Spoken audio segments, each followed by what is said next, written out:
pour le grand combat patriotique, pour l'avenir radieux de notre pays. La patrie ou la mort, nous vaincrons.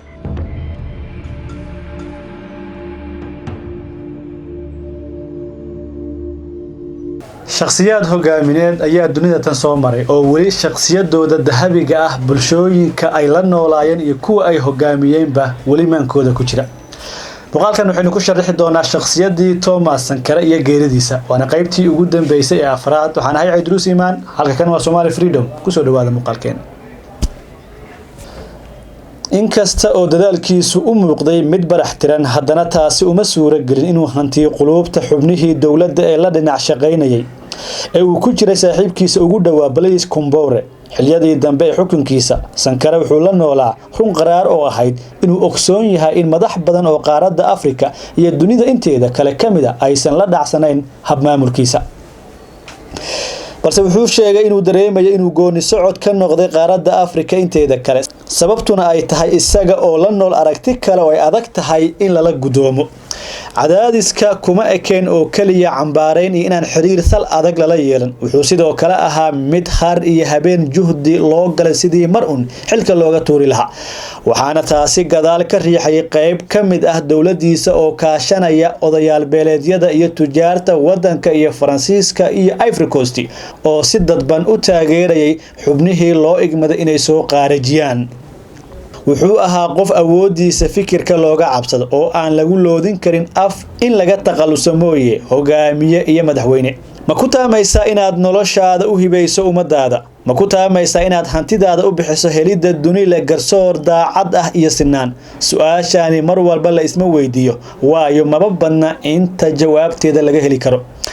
Thomas Sankara macallinkii tusaalaha nool u noqday hogaaminimada, waayo wuxuu yaqiinay sida naftiisa loogu huro nolosha bulshadiisa, maya hantidiisa gaarka ah iyo baraarihiisa. wuxuu weligiis baaqi ku noqon doonaa kaydka madaxdii ugu weyneed ee Afrika soo mara. dunida haljeclaysiga iyo lihinimada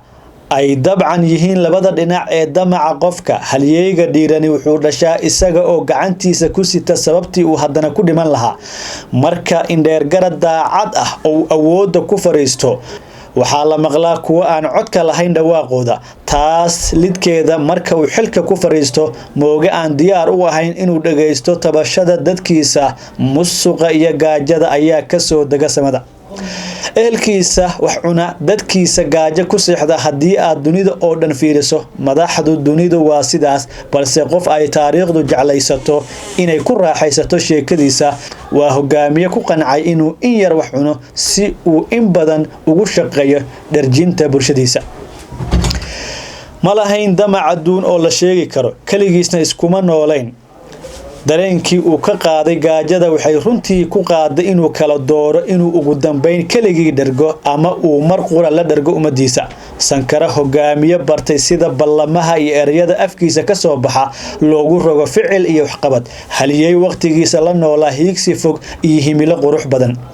wuxuu odorisi jiray halka ay Afrika ku habboon tahay inay gaarto mustaqbalka. 27 sano kadib, sanadkii 2014 waxay ku beegan tahay markii ugu horeysay oo xabaashiisa ay booqdaan muwaadiniinta Burkina Faso ka hor inta aan kacdoon shacab lagu tuurin Blaise Compaoré oo awoodda ku fariistay qaab xukun marogsi ah sanadkii 1987.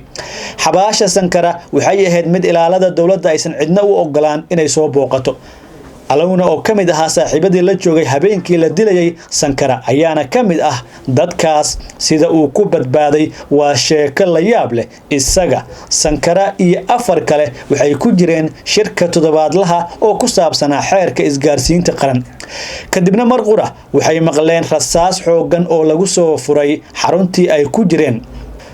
waxaana markaas kadib xigay ciidan commandos ah oo albaabka soo galay. Sankara wuxuu ku jawaabay, waa aniga qofka ay rabaan. wuxuuna u baxay banaanka isaga oo gacmaha kor u taagaya, waxaana ooda looga qaaday rasaas badan isaga iyo kuwii la fadhiyay. aluna wuxuu iska dhigay meyd oo xabadihii lagu soo furay qolkii uu kula shirsanaa Sankara ay ku dhaceen. sidaas ayaana looga tagay, waana qofka kaliya oo dhacdadaas ku badbaaday. balse geesta kale waxay shalay uun la tahay falkii dhacay 30 sano ka hor waayo xusuustiisa waxay ku dhex nooshahay quluubta dadyowga Burkina Faso geeridiisu waxay gooni u saameysay ehelkiisa oo dalka isaga cararay gabadha dhalatay waxay xusuusan tahay markii uu soo gaaray dhawaaqa dhiilada leh ee geerida walaalkeed Thomas Sankara waxay ahayd sheeko aan si dhab ah loo rumaysan ugu horeyn dadku waxay lahayd tijaabo iyo qiimeyn lagu ogaanayo inay jecel yihiin Sankara iyo in kale balse uusan dhiman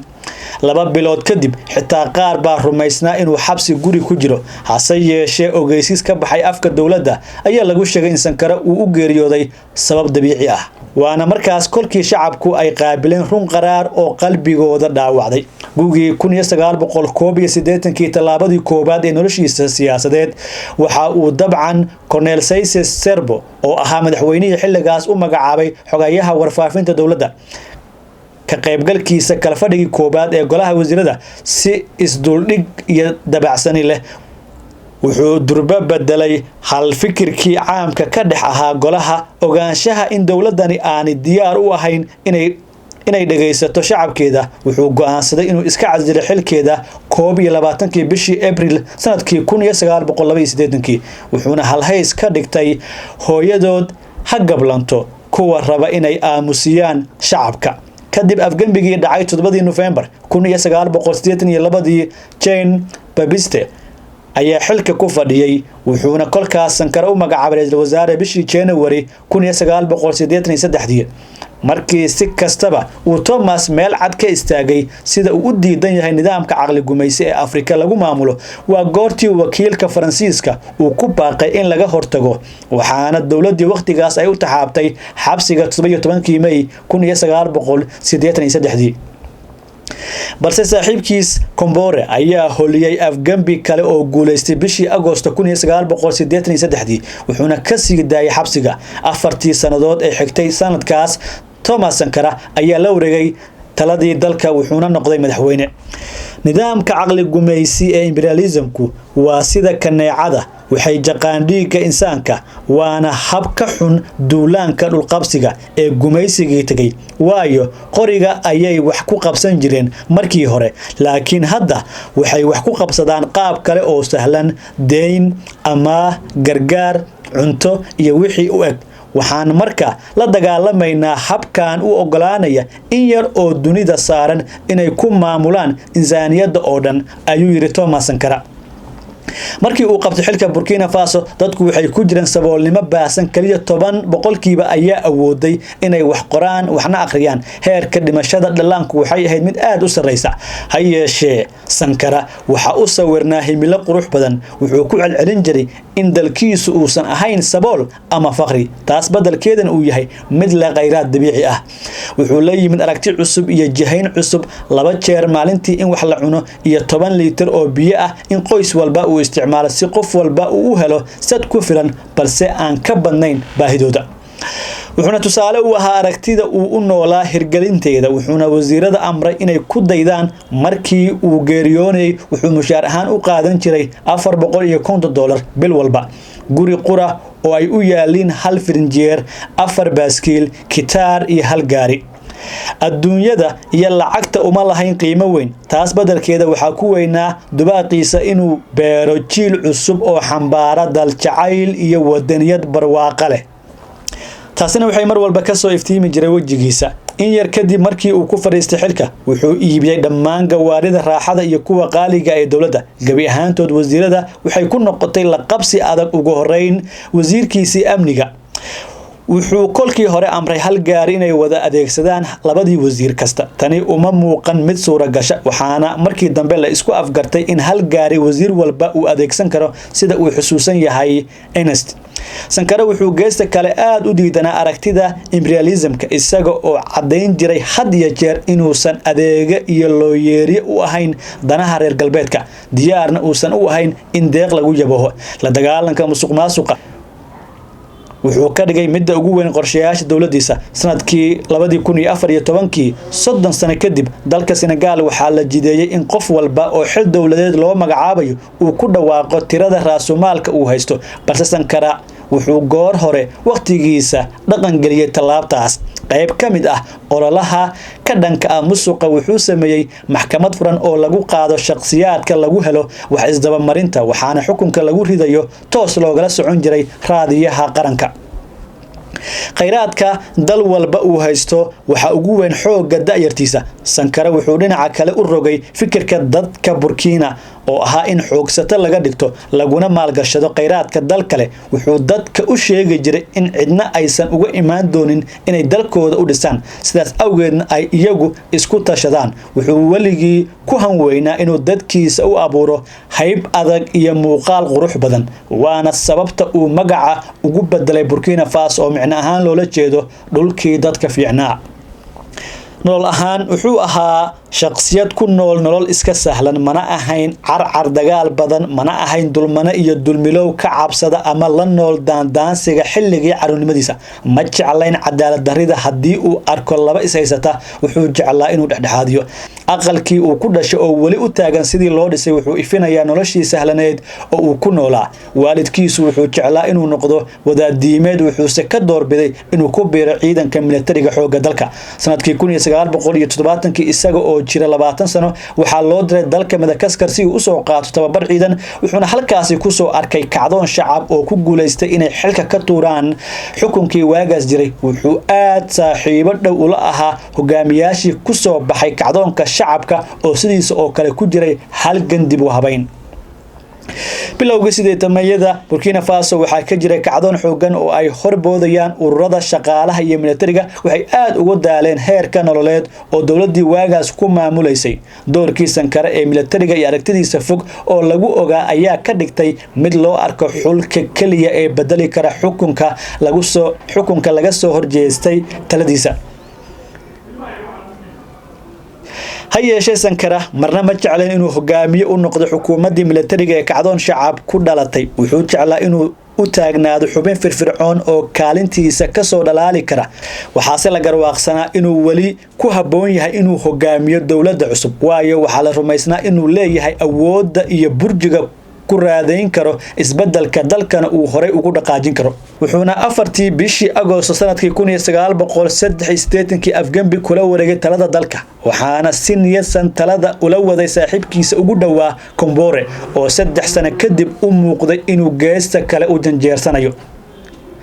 dhammaan xubnaha dawladda dhexe ayaa ogaa shirqoolka ka dhanka ah Sankara oo uu horboodaya saaxiibkiisa mar walba wuxuu ahaa mid ku gacan sayra wararka looga keeno saaxiibkiisa marka loo eego Captain Bokari Kabore oo kamid ahaa saaxiibada daacadda u ah Sankara waxaa jirta waqti in aan la dilin ka hor uu u tilmaamay shakhsi muuqda ee laga qabo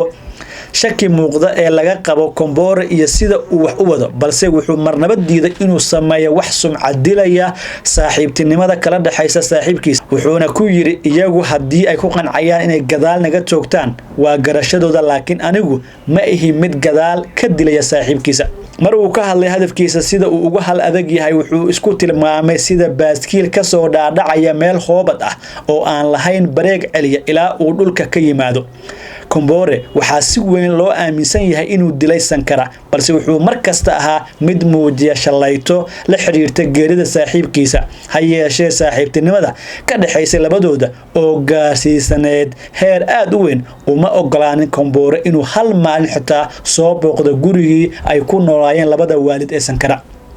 Thomas Sankara wuxuu lahaa hadal qurux badan oo ah waxa dilaysaan Sankara waxaana dhalan doona malaayiin Sankara ah maanta muwaadiniinta Burkina Faso waxay ku nool yihiin mustaqbal bilaa Sankara ah balse waxay la nool yihiin xasuustiisa iyo dhaxalka uu kaga tagay raad iyo taariikh labadaba hadii aad maanta booqato guri walba oo dalkiisa kamid ah waa sida isaga oo wali madaxweyne ah waxaana suran sawiradiisa mana moodaysid inuu yahay qof dhintay 30 sano ka hor reerkiisa waxaa loo handaday si liidata maadaama uu ahaa nin qaran waxaa la isku dayay in la suurad xumeeyo halgankiisa dahabiga ahaa dhammaan sidoo kale wixii dukumeentiye ahaa oo yiilay aqalkiisa ayaa la baaba'shay si aan dib loogu laaban raadadka dhaxalkiisa waxaa qasab nagu ah inaan baranno sida loogu noolaado nolol Afrikaanimo ah waana midda kaliya oo lagu gaari karo madax banaani sharaf iyo karaamo leh tani waxay ahayd muuqaal kale oo aanu ku soo koobnay shakhsiyadii uu lahaa hogaamiyihii hore ee dalka Burkina Faso Thomas Sankara waxaanu sidoo kale ku sheegnay shirqoolkii ay hogaaminayeen xubno kamid ah militariga ee ugu dambeyn isaga lagu qaarajiyay dhaxalka uu ka tagay raadka siyaasadeed ee muuqda iyo sidoo kale xusuusaha wali ay la nool yihiin dalka iyo dadkaas inkastoo wali hogaamintiisa ay diiwaanka ku jirto haddana waxa xaqiiq ah in la qaarajiyay in la hor istaagay nin han iyo sidoo kale himilo fog lahaa sidoo kalena dalkiisa iyo Afrikada maanta wali aad moodo inaysan u dhalan jiilal wax ka bedela caqabadaha dhaqan dhaqaale iyo nololeed inay wali la nool yihiin aragtidii iyo hankii iyo himiladii Sankara waxaan ahay Idris Iman halkan waa Somali Freedom nabadgelyo